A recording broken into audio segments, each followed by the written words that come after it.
Hey everybody, and welcome to Something You Should Practice this weekend.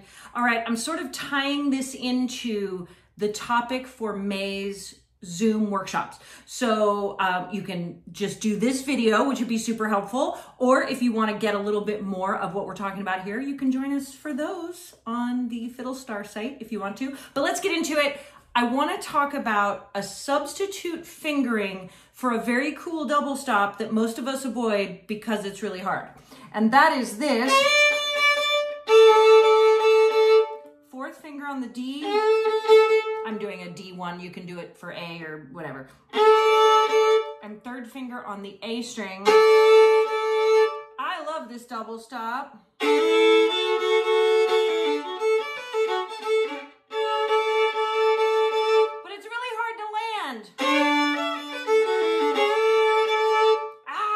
Right? But what a lot of bluegrass fiddlers do is just move it up to second position. And it's a lot easier to manage third and second finger than it is 4 and 3. So what you're gonna do, slide that third finger up till it really hits the A, and then scooch the second finger in. Now, you have to practice this because you may not be used to playing a lot in second position, especially double stops.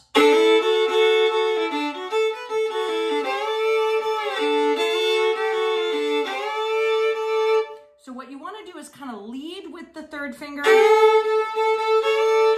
and let the second finger fall in behind it. So you practice it individually, 3, and then add 2, or up here if you want to.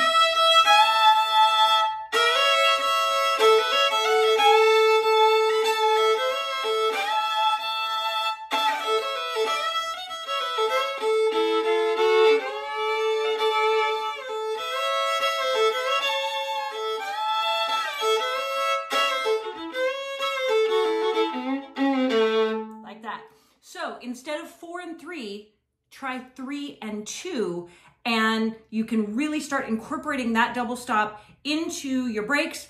And so instead of doing a regular D,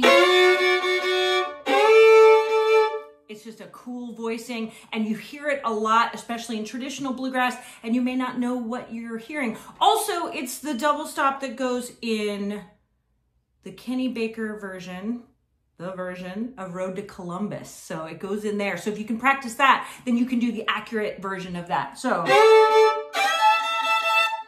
that one. So practice the 3 and 2 instead of the 4 and 3, way easier. And happy fiddling, everybody.